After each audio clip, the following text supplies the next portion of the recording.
What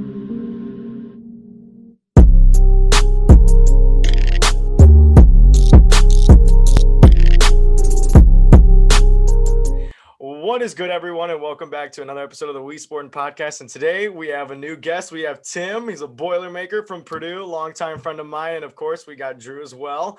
Today we're going to be talking about NCAA basketball, specifically focusing on the Big Ten. As you guys can see, Tim is a Big Ten, fan. He actually goes to the College of Purdue University. He's a big Boilermaker. Tim, you want to introduce yourself a little bit? I'm a freshman here at Purdue. Big basketball fan, been watching them all my life, especially the Boilers. Love everything that's happening this season, and excited to be here. Thanks for having me on. Yeah, of course. And Drew's from Butler University. Drew, you want to shout out some Butler fans out there? I'd love to shout out my Butler Bulldogs in the Big East. Hey, we haven't had the best season, but we're coming off a top 10 win, and look out for us in the Big East tournament. But this isn't a Big East episode. This is a Big Ten episode, and I'm going to let the college basketball gurus go to work.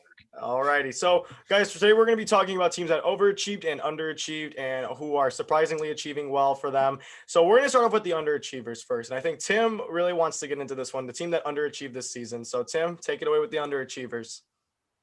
That's the thing, and that's one of the interesting things about the Big Ten. The Big Ten started off on fire this year. They've had teams ranked in the top 25 all throughout the year, bouncing up and down. But I think, in my opinion, one of the biggest underachievers this year would be Northwestern, because Northwestern started off the year on fire. They started off with about 3 or 4 solid wins, I think even over teams like Michigan State, who, once again, another massive underachiever.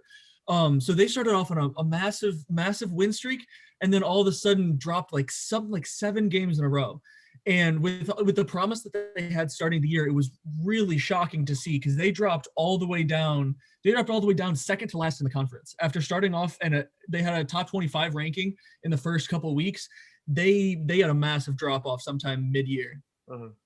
Yeah, Northwestern, I just always saw a lot of like Northwestern upsetted this team, and they had a lot of upsets going for them, which I believe that's why they were ranked at the beginning of the year. They were ranked very high. I think, didn't they upset Duke or no? They didn't. They upsetted one of those big teams in the NCAA. I just don't remember who they upsetted, but they did upset a very big team. I think Tim's going to be looking at who they upsetted. They upsetted a big team this year.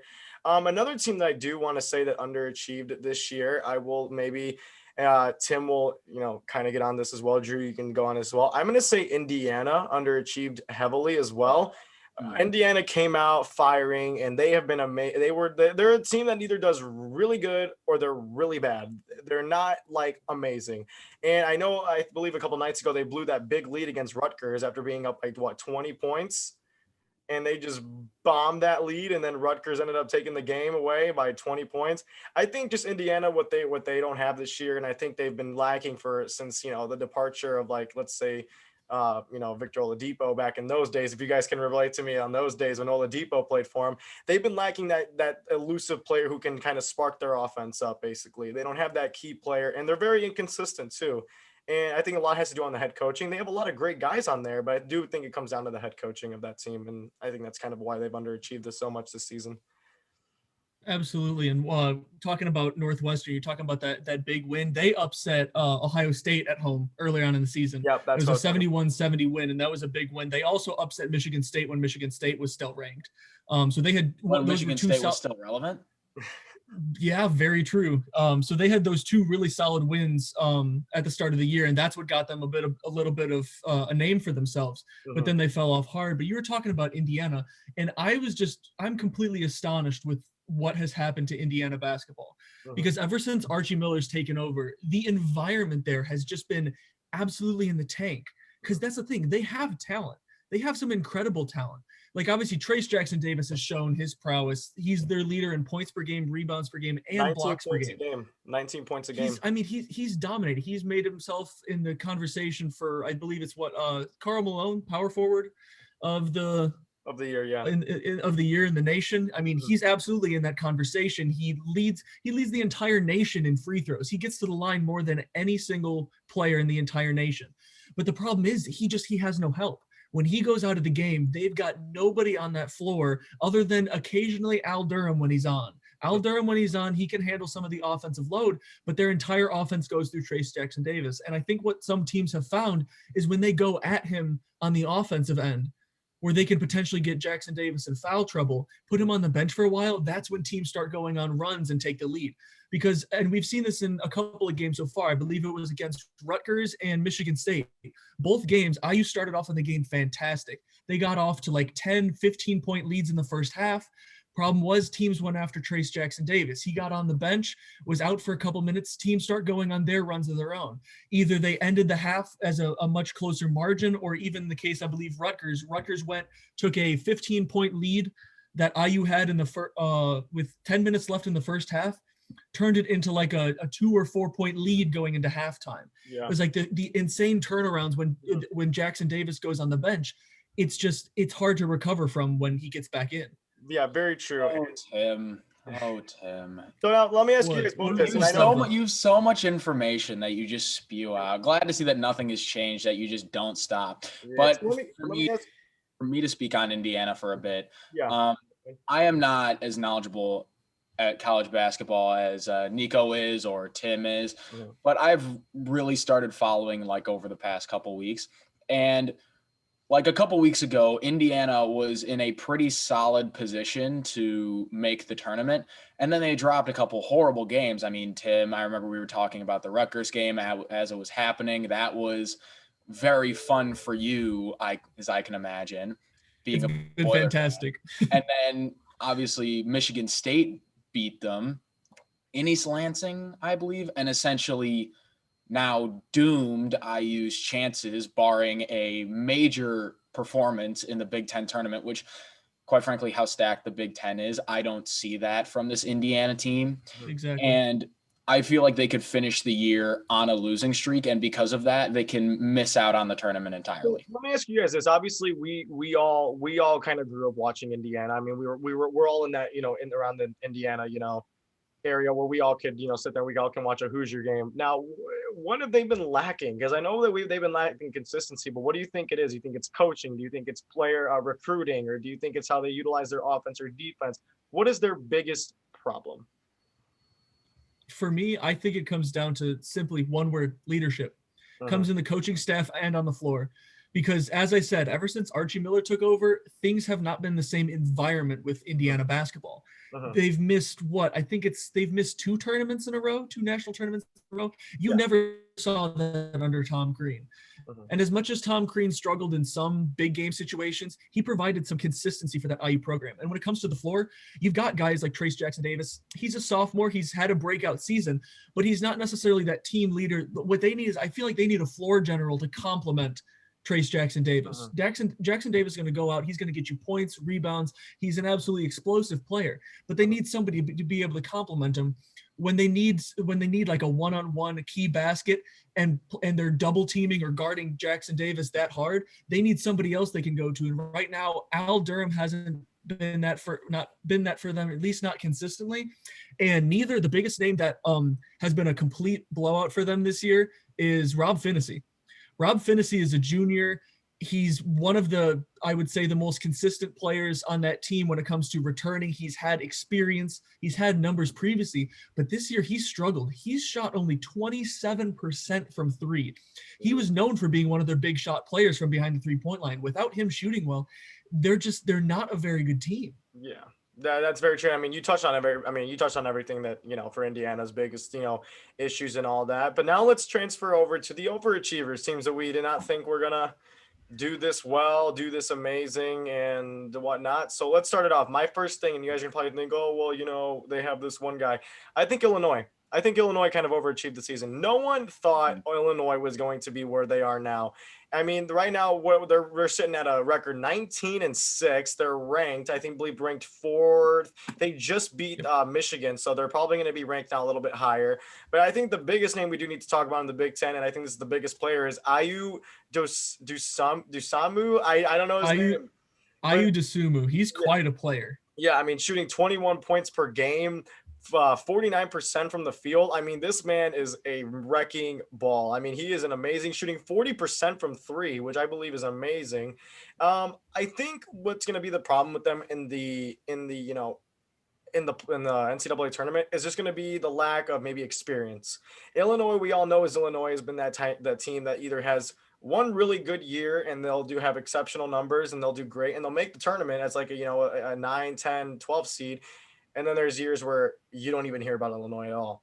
And I think, I think this year with IU being there, he's going to really help them a lot, because he's been an amazing athlete all season long. And he has some good help with Kofi Cockburn as a sidekick to him. He's been amazing as well. 17 points per game for him.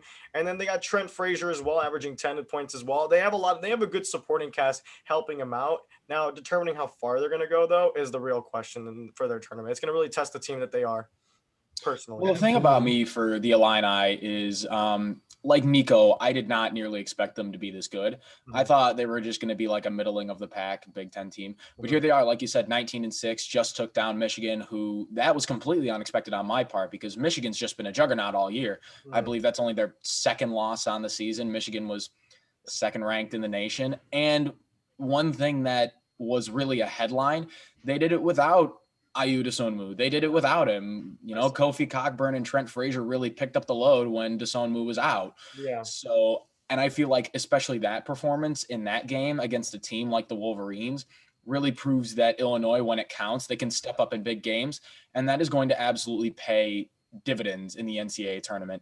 And honestly, that win over Michigan really cemented, if they took a big step, if not cemented themselves as a 1 seed for the tournament.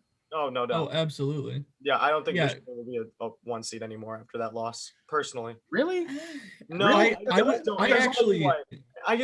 only their second loss. I know, guys. Okay, listen. We have all seen Michigan in the last couple of years to be like a true powerhouse. They have been amazing the last couple of years, having a Final Four run. I think they made the national championship against Villanova that one year. They have been amazing. But I just believe that when it comes down to the Big Ten tournament, when was the last time any of you guys saw Michigan win? I think, hold on. I think Nico. No, don't even say I'm being biased. Don't even say I'm being biased. In his assessment that Michigan will not be a 1 seed, I think he's counting on the fact that they're going to split with Michigan State, if not get swept. He's absolutely counting on that as a Spartans fan. Yeah. I'm going to tell you, don't. So, I mean, here's the thing. Here's the thing when it comes to both Illinois and Michigan, because this most recent game is a very interesting point between the two of them. Mm-hmm. So Illinois without Ayu Dosunmu comes to Ann Arbor and beats them by 23. That's big. Do the math. Hey, cut me some slack. So they come in and beat them by 23. So that's huge for Illinois because that proves that they can win big games without Ayu in play. And one of the things that's going to be interesting, though, so they come off that big win. They're on a big high right now. Well, guess what? They go to Ohio State on Saturday, and that's going to be another big game for them. And I'm not sure if IU is going to be back for that game either. Can they keep up that consistent performance and have another good game without Ayu Dosunmu against another top 10 team in Ohio State on Ohio State's home floor? Yeah. So that's going to be one of their big things. And I think a key contributor to that game and a big what I would call like a sleeper performer that game is going to be Andre Curbelo. He had 17 6 rebounds and 2 assists in 19 minutes in their last game. He usually only averages around 10 points per game. And he's had 17, 17, and 10 in the last 3 games with IU out. So he's been filling that role big time. If they can keep him going, heading towards the tournament, that makes them even more dangerous. Yeah. When it comes to Michigan, it's only their second loss. They've been dominant all season. And here's the thing. When you have teams that are that dominant, that are playing that well, I remember it was one of the announcers on ESPN. They were talking about Michigan. It's like, are they still comfortable being a 1 seed? And I agree with the one of them that said, yeah, they absolutely are. Because when you have teams like this that have such a good record and are playing so consistently well, you expect to slip up. Now, yes, they're a pretty veteran team. You expect them to be pretty consistent. But it takes a really special team to go into the tournament undefeated, 1 loss, and maybe even 2 losses. And I would say they absolutely have a very special team. They have like 6 guys on that team that shoot over 35% from 3. Yeah. They can shoot the lights out when they're on. So I think with their losses that they have, they absolutely still deserve to be a 1 seed. Yeah, and I agree with you. Like Tim said, I feel like, that was just a blip on the radar. Mhm. Nico, all right, I'll go. I mean, it's a long season. It is a very long season, and little blips like that are going to happen. And let's not take anything away from Illinois. We were just talking about Illinois being a 1 seed themselves, so it's not like they had a stinker against a bad team. Mhm. And back to what Tim was saying about Illinois, they have a test against Ohio State, probably also without IU. I think momentum is really big in college basketball. And like Tim said before, Illinois is on a very, very high. So if they can just ride that wave into Ohio State, I feel like there's no reason why they can't beat them, especially if IU comes back, because that's just another added element. And if Illinois does win against Ohio State, is it in Columbus? Yeah, it's at Ohio State. Okay, well then if they win that game, lock it in as a 1 seed. Solidifies the 1 Lock seed. it in. Yeah. I think through the years, though, as we've seen, and I'm going to go back to Michigan real quick. We've seen through the years, obviously, we've seen teams of powerhouses who have gone undefeated, like the Wildcats that year. They went undefeated, and then I do believe that they lost. I never, and this may just be me, I never bet against those teams to do great because you never know when it's going to collapse. Because let's look at when Duke had Zion Williamson, Cam Reddish, and RJ Barrett and Trey Jones. I'm going to bet all three of us and probably the whole universe was like, those guys are going to win the Natty. They're going to go to the Final Four, everything else. And it didn't happen. So I never truly bet on the teams that I do believe are the powerhouse. Like Michigan, I wouldn't bet on them to win the whole thing. I really would not bet on them to win the whole thing. Well, yeah, here's the thing. I don't think they're a national championship winning team. I absolutely believe they're a Final Four team, but you're right. I do expect a slip up sometime within the pressure of the tournament because the way the national tournament works, anything can happen with any team. So yes, you expect, okay, you never know when they're going to have a slip up. But one of the things to think about is if I'm a Michigan fan or if I'm a part of the Michigan organization, I'm damn glad that this slip up happened now. I'm glad that this slip up where you had a bad game, you get the bad game out of the way, you get some of that pressure off your back of, oh, we're no longer just a one-loss team. Now it's kind of a recalibration heading into you want to build up on another big run going into the tournament. So actually, I think this loss couldn't have come at a better time for Michigan. Exactly. Huge wake-up call for the Wolverines because it's at a time when you just think you're getting comfortable and bam, you get smacked in the mouth by an Illinois team who is just as good. And then you go, oh crap, we got to get it together because we have 2 more games against our most hated rival. And then we have the Big Ten tournament. And then we have the NCAA tournament. So I couldn't agree more with Tim. This loss was at a perfect time. Now, whether Michigan can get it together, I think remains to be seen. But absolutely. I don't know. I think I might drop some money on those 2 games for Michigan. We are not promoting betting, guys. Just putting that out there. We do not promote you to bet. So now let me ask you this. Now, Tim, you're a Boilermaker. So I want your opinion on the Boilermakers. I want you to sit here and tell me about your Boilermakers. So tell me. When you were talking about teams that have overachieved this year, obviously me being a fan, that's first comes to mind. But if you look at the entire Big Ten, Purdue has to be one of your biggest overachievers in mind. They are one of the youngest, if not the youngest team in the Big Ten. Before you get into detail, let me go and grab a snack because I know you're going to be talking for a while. So I just want to get comfy while you're doing that. All right. So you do your thing, bud. I'll be right back. All right. Thanks. I appreciate that, man. He's like, he'll never just run the Panda real quick. Hold up, give me like 20 seconds. Let me just run the Panda. He'll never give me a break on my Boilers. Let paint dry. Hey, give me a break, man.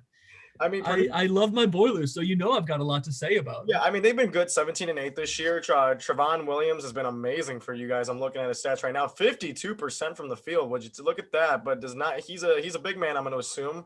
Yeah.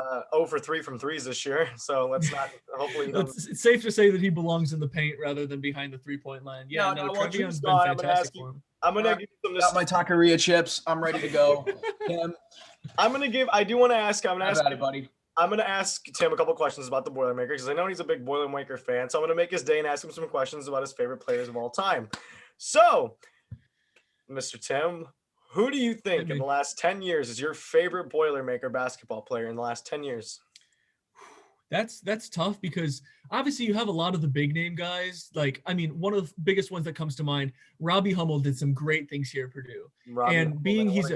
He's a Valparaiso kid, so from the region like we are. So naturally, I mean, I was a huge fan of him growing up. But overall, if I had to say my favorite player that I've seen come through the program, do some great things, not only for Purdue, for basketball, but just building a name for himself and characters, E'Twaun Moore. I was going to say, Tim, you want region guys from that go to Purdue. I knew you were going to mention Robbie Hummel, E'Twaun Moore, a big one, and a current player, Sasha Stefanovic. He's a Crown Point native. He's from the Crown Town.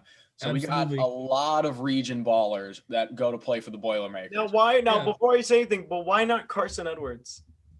Well, here's the thing. I love Carson Edwards. Carson Edwards, one of my favorite players. He's an electric player, but to me, it took him a while to gain that mentality.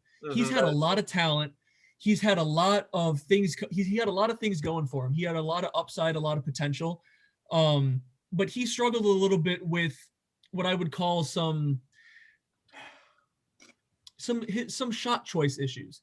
Earlier on in his career, he was a little bit trigger happy, and later on, junior senior, when they made that run in the tournament, he was obviously incredible. He grew into the ability to making a lot of those big shots, but there was still some times, even in that season, when you could see Carson takes a shot, and you're like, man, why are you shooting that? Now sometimes it would go in, and you're like, wow, you don't know what to say, because you want to laugh and be like, there's no way you should be taking that shot, but it went in, so congratulations. I still to this day watch that. I still to this day, Tim, sorry to cut you off. I still watch to this day Purdue versus Tennessee. Sweet 16, one of the greatest matchups I've ever seen, when Carson Edwards just absolutely destroyed. It's still one of my favorite. I will never forget.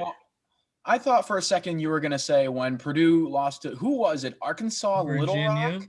Okay, come on now. We're gonna bring up Little Rock. Oh, when they were, I remember they were Purdue was up by like 10 points. The first round loss to Arkansas, Little Rock. Ooh, I remember that game actually way too vividly. I remember you after that game, Tim. You were very much not a happy camper. Let's give Tim some happy nostalgia. I will just never forget when Carson Edwards hit that beautiful step back on, I forgot who, I think it was the Williams, Grant Williams, from who plays on the Boston Celtics now, hit that beautiful step back on him and just to seal the game. I mean, Carson Edwards back then, man, and I remember me and Tim back in high school, we're sitting there talking about him like, dude, this guy's one of the greatest things we've ever seen. He was amazing. We were going insane. He was amazing. Yeah. So now let's move on to Tim. Where do you see the Boilermakers going? Do you see them making they're going to make the NCAA tournament? I believe so. They're probably guaranteed it. But where do you see them? Do you think they still have that fire in them? Yeah, so here's the thing that's been really interesting about them this whole season. As I've watched from the beginning, they struggled early trying to get their feet underneath them, find out who they were as a team. But they're a very young team with incredible upside. When they get guys going, Purdue's hard to stop. They can score all across the board. Real quick. Fun fact real quick. I just looked at the bracketology by Joe Lunardi on ESPN. They have Purdue as a 4 seed right now.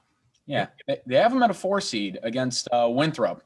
So, I mean, I'm looking at like if that bracket plays out the way it does with Purdue, Winthrop, and then Oklahoma and Western Kentucky over on, I mean, Sweet 16, Elite 8 for Purdue. Yeah, when they play Michigan State. Yeah, except Michigan State won't be in the Sweet 16. Yes, they will. Let's calm down on that Michigan State Sweet 16 talk. Okay, fine. Beat Michigan once and then come see me. All right, bet. We'll see y'all in East Lansing. Okay, but back to the Boilermakers though. If you want to look at the way their season has gone, they've been on an incredible streak as of lately, and I think that starts from their freshmen. Their freshmen they've been the definition of overachieving coming into the season. You talk about 4 freshmen that have all gotten Big Ten Freshman of the Week. 2 of them have gotten it twice. Both Jaden Ivey and Brandon Newman have gotten it twice. Quite frankly, after this week, the big game that Zach Edey just had the other night, 21 points. It's possible he's on his way to getting it for the second time this year. Those guys have just been they've been a spark plug for this Purdue team. And they've had some great wins, but they've also had some rough losses. And I think that's kind of what we expect from a young team. But I think beginning to sound like my Bulldogs. Good Lord. Yeah.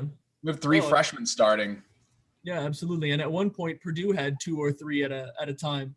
depending on their lineups. But I mean, they've got incredible upside. And I think when it comes to this tournament, Purdue has a knack for getting hot at the right time. At least in these past couple of years, they haven't always had fantastic records. At least with Carson Edwards, they had teams that got up into like the somewhere between 10s and 20s in the country rankings wise, but they've never always had the best records. But when it came to tournament time, they knew when to turn it on, and a lot of that has come from their veteran presence. Now, this year, you only have Sasha Stefanovic and Trevion Williams when it comes to juniors that, at least in my opinion, have a big effect on the game. You've got Aaron Wheeler coming off the bench. He came on last game, but he's been struggling a little bit this year. I think that if those guys can keep these freshmen in line, keep them with the right mindset coming into this tournament, since they have the experience, if they can get multiple guys going in a game, I think Sweet 16 minimum, in my opinion. Yes, now, frankly, I am a little bit of a biased fan. Like an actual for real Sweet 16, not Nico's imaginary Sweet 16. We mean Sweet 16 of the NIT. We mean like Sweet 16 of like the actual tournament, Nico. Just so we're clear. He's just going at him. And you can tell me the last time your team has made a Final Four appearance in the last 5 years, and then you can come talk to me then. But till then, Butler will never be as good as Michigan State. I'm sorry, your favorite school is 10 times bigger in terms of student population. You had I don't Gordon want to hear Hayward. it. You were one bucket away. Just have that image. You know what? Just to be mean to Drew, I'm going to put the image of Gordon Hayward shooting that shot, and it's just going to sit there. And it's just going to sit. It's going to go in the rim, and it's just going to come right back out. Hey, you know who wanted Butler to win that game? Who? You did, Nico, and you did, Tim. And if you tell me you wanted Duke to win that game, you're lying.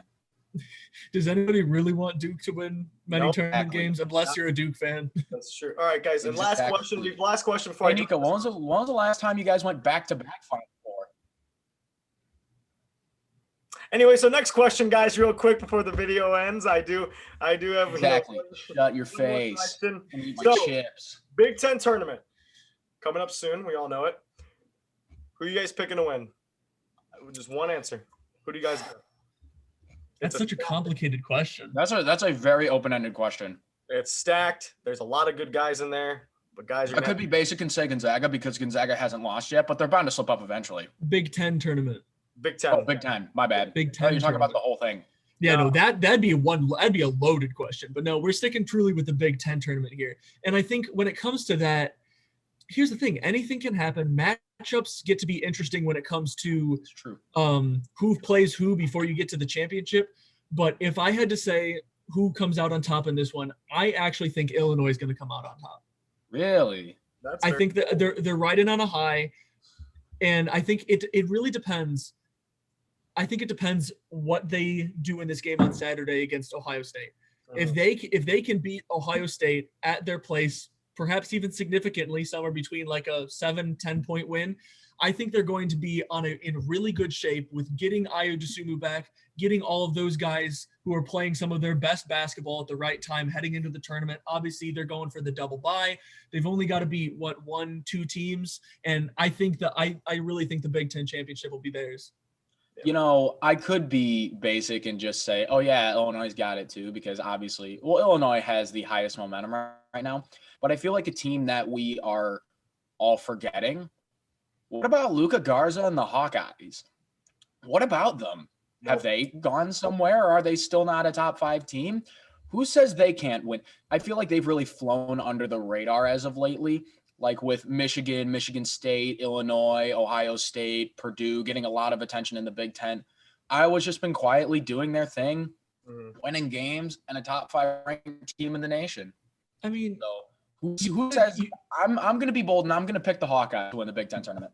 Okay. You have a very good point with Iowa when it comes to like flying under the radar and whatnot. But part of the reason they have is because they've lost some games lately. And that's what's gotten a little bit shaky for them. And the big thing that's going to come. That's to why Big I said Ten I'm going to be bold.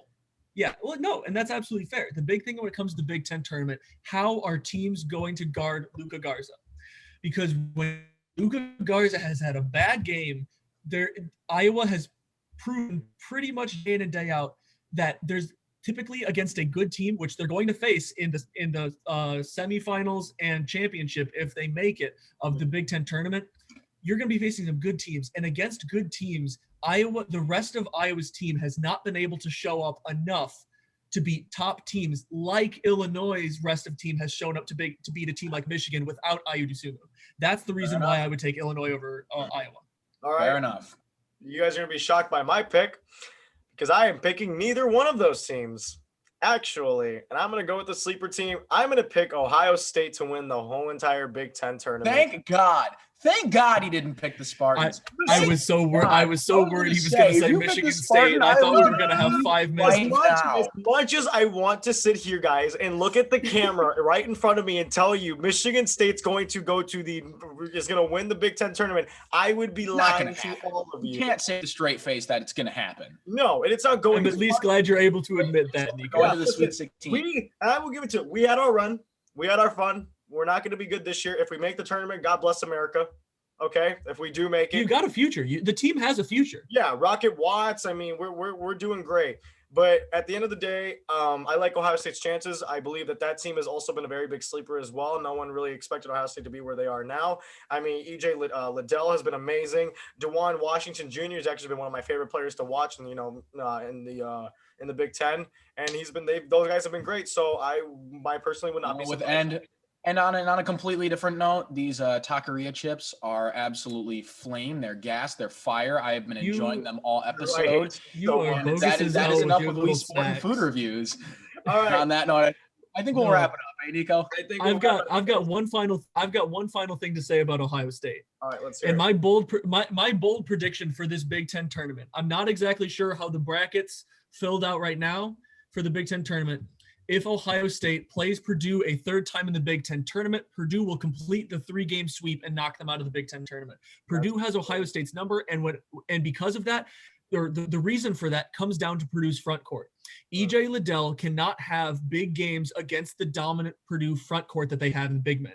He can't bully Trevion Williams, and he can't bully 7'4" Zach Edey. So when it comes to that, they can't handle Purdue's front court. In Ohio State, the rest of them have not been able to come up enough to knock out enough of Purdue's shooting as well. Yeah. So when you've got both sides, Purdue's just had their numbers on both ends, front court and back court. The only thing that could give Ohio State a chance in my mind, my sleeper performer for them, Kyle Young. When he breaks out, it's almost an automatic win for them. He's a really good shooter when he's on. He had 16 and 18 points in back-to-back wins in February, one of them being when they beat Iowa at Iowa. Mm-hmm. So he, to me, is going to be the catalyst for this Ohio State team going through the Big Ten tournament and potentially this postseason.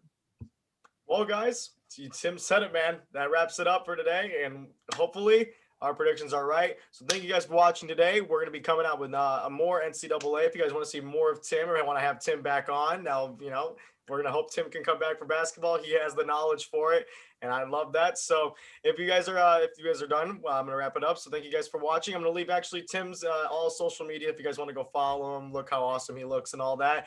That's great. I'll leave it all down in the description below. Thank you guys for watching, and peace.